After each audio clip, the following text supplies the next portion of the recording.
you. Okay, so yeah, hi everybody. I'm Malcolm Campbell-Verdun. Thanks for being here. And it's maybe appropriate that we start off with some technology issues for a SusTech meeting. Yeah, massive thanks for being here on a pretty grim Monday in the Netherlands, but it's also double grim because of some political events on the other side of the ocean today. An ocean that might be recalled after today, the American Ocean instead of the Atlantic Ocean. We'll see, but for now it's the Atlantic. And we have several people coming in. It's morning still on the other side of the pond, and yeah, so special thanks to them for being in here this morning. So yeah, we're double launching two things today that are interrelated. Thanks a lot, Astrid. So the first, of course, is the Sustainable Technology Group, which actually started about a year ago. And so I'll just give a background to some of the events that we've had and kind of set up the formal launch for today. And we also have the interrelated launch of a themed issue that has also been out since September. So, this is a launch, quote unquote, of things that have been around for some time. And this special issue was also a long time in the making.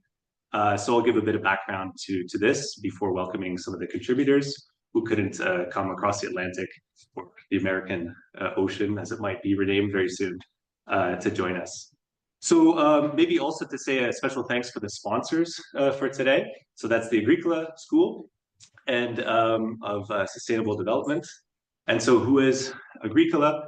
So from Groningen, for those who don't know, from a town just maybe 20 minutes bike ride from here, depending on the wind and everything. So famous for this Agricola School, or circle, excuse me, that was promoting interdisciplinary collaboration way back in the day. And so part of the idea of the school is to continue promoting that here at the University of Groningen, but also in the community, regionally, nationally, and internationally, which is why we have folks from different disciplines, different continents with us today. There's a great quote on many of the boxes that you'll see around the school today. The box is right behind me, but it's now up on the screen. And maybe at the back, it might be a small font for you to read right there, but I'll just read it out. It's, let us strive with all our might to create and leave something that earlier generations would not have dared to hope for, and later generations will not disapprove of. So every time I'm in this building, I see that quote and I think it's a nice way to think longer term from somebody who is thinking longer term, acting with many people from different disciplines, etc. So I hope that can kind of guide our discussions today. And speaking of generations, so just to give you a view of some of the activities that the school and the group has been involved with over the past half year or so. So back in May, actually we had 3 events. One of them was a hackathon with a group of students from different faculties who ended up looking into supply chain management and proposing what new technologies could provide for improving transparency of supply chains. So there was a nice poster presentation in May and a lot of high fives for the student that delved into AI, blockchain, and look at what you can do for sustainability more broadly within supply chains, but zooming in on the stones that we walk on the market square on the way to get here, and looking at how those stones are coming from places in India where there's a lot of forced labor being used, and how kind of some of the perverse effects of trying to get some of the forced labor out of the supply chains have been going towards more informal sites of stone production. So it's been an attempt to kind of help entrepreneurs here in the Netherlands deal with some of these complexities in supply chain management through technologies that are not often obvious ways to improve this. So it was a really nuanced project by an undergraduate student team. We also had a book presentation here in this room in May as well, with contributors from Argentina. So Caroline Aguera was presenting our book on digital data governance, which was a really nice overview of how we can make basically all the data that flows around the world more sustainable these days in a more polycentric approach. So not just looking at the United States as the one hegemon in charge of all our digital data, or China, or the Netherlands for that instance, but how different nodes and spaces of governance can contribute to sustainability, including all of us here in this room. And so we had a great discussion led by Professor Marianne Franklin as well, and Janar Schulte in the corner there was here from Leiden. We also had a great workshop, which some people in the room were part of, in May on growth infrastructures. So all these technologies, all these experiments are kind of being presented to us under, well, global capitalism, which is always striving for growth. And so we were really looking into how all these different experiments today, but also historically, well, at least for the past 500-600 years, have been orientated towards growth. And understanding that might allow us to kind of shift away from growth and to get post-growth or degrowth or other forms of growth embedded into technologies. And I put up the fun picture here of the crypto monster, which Greenpeace provided the money to a Canadian artist to make 2-3 years ago, and which has kind of become a symbol of the crypto community, perversely. So a lot of people adopting this picture as a kind of pushback on the environmental footprint of Bitcoin in particular. So I'll come back to this picture towards the end of the presentation part today, but just to flag that one for now, and also the kind of value of pictures in all this and what they do. So I asked Firefly, which is the Adobe software that allows us to generate pictures, what sustainable technology research should look like. And this was one of the pictures that they came up with. I'm giving a person name to an AI, but this was the image. And it struck me here as like, there's no humans, which was kind of scary, actually, for me on first look, but I think is a nice conversation opener and is on the picture of the box for the group that we have here as well. So double scary because it's now larger than life right here behind me. But at the same time, at least there's a tree and there's an ecosystem and there's some technologies of sustainability there, but also no humans. So a bit of a toss up on that one. It's a nice way to kind of open up, I thought, some discussion here as well.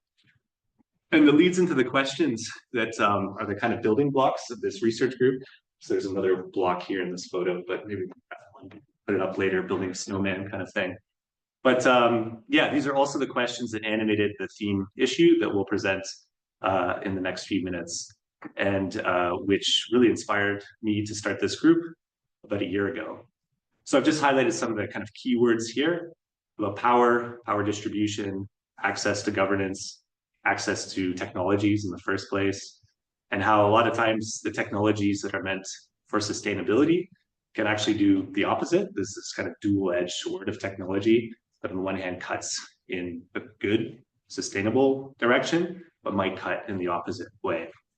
So for instance, with barriers to participation, we have, in the case of crypto technologies that I'll talk about shortly, a lot of emphasis on democratization and how crypto allows us through various means to all trade whatever coin on your phone, but at the same time to actually become involved in the governance of those technologies, to design them, to redesign them, to redeploy them in certain ways, might have higher barriers to participation if you're not a coder, if you're not into these kind of more technocratic communities. So again, the kind of double-edged sword of technology is really important here. Which brings us to the special issue. So what we'll do today is start off just with the editorial introduction from myself, Nick Bernards, and Daivi Rodima-Taylor. And then we'll go into the different contributors' papers that they did for this. We have one of the contributors actually here today. So we'll start off with those online, then we'll go back in person and kind of do the hybrid thing. Hopefully it all works out. And if there's anything online that doesn't work out, just let us know, okay? So I think that's the overview. A quick background before I hand it over to Daivi. This project was about 10 years in the making before it got published. And it comes from editors. So Nick Bernards, Daivi, and I are very much coming from social studies of finance broadly. And what we noticed, each of us in our respective research, me in my PhD dissertation, was that bankers, but all kinds of finance professionals, were talking way more about ethical issues broadly after the 2008 crisis. And we had a kind of, what do we call it here, sustainability surge.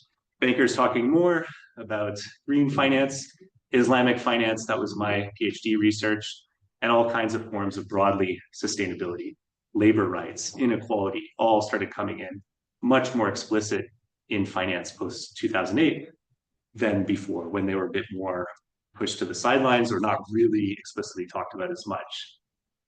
This talk gets merged with the kind of digital revolution, fourth industrial revolution, if you want to use these kinds of terms, or the fifth, it's hard to tell anymore, but some kind of digital revolution where we can then quantify a lot of these ethical issues that are a bit more qualitative. And so big data, now AI, blockchain, all these various technologies are then being harnessed to look into human rights, forced labor, hello, all kinds of green issues. So for instance, the Bloomberg terminal, the kind of classic set of screens that you see in the finance movies where traders are going at stuff, right? All of a sudden they include environmental data. So you start seeing green financial data come onto the Bloomberg terminal. These kinds of things start appearing. These are big changes in finance, but not just in finance. So we start seeing all kinds of organizations and all kinds of industries and all kinds of sectors of life team up with startups, team up with NGOs, but also team up with some of the kind of usual suspects, some of the big tech firms as well. All kinds of experiments in governance also happening. And so for us, it was really interesting, the question of like, who is part of these experiments? If everybody can participate, everybody can participate. So there's a lot going on, and I'll talk about the Climate Chain Coalition shortly. The idea, though, is that a lot of the digital technologies are still emergent. It's not set in stone what they can or cannot do. And so kind of following the standard definition of what emergence refers to here is that the impacts are very ambiguous, still uncertain. There's lots of failures, and there's always a price for that failure, right? Who pays the price when these experiments don't work out? Who gains when they do work out? These kind of classic political economy questions, really interesting for us. So that's the kind of broader historical background, which brings us to literally yesterday, or I guess this weekend, when the Financial Times had this overview of financial data, sustainable data in this category of ESG, which you might have heard of, stands for Environment, Social Governance Data. And sorry if the screen is small, I'll share the slides afterwards, right? But there's about over 3 trillion under management, okay? Just on ESG. There's also all kinds of other sustainable finance, responsible finance investing, and we'll hear more about that midway through, but just flagging this right now, it's huge, but it's being politicized massively. And the right-wing approach to it is it's woke. That's the survey right here from about more than a quarter of investors. It's just woke finance. We can write it off. They're banning ESG investment in some US states, and there's a big pushback. There's also a politicization from critical finance scholars and other social scientists, that are really trying to come at it from a different direction.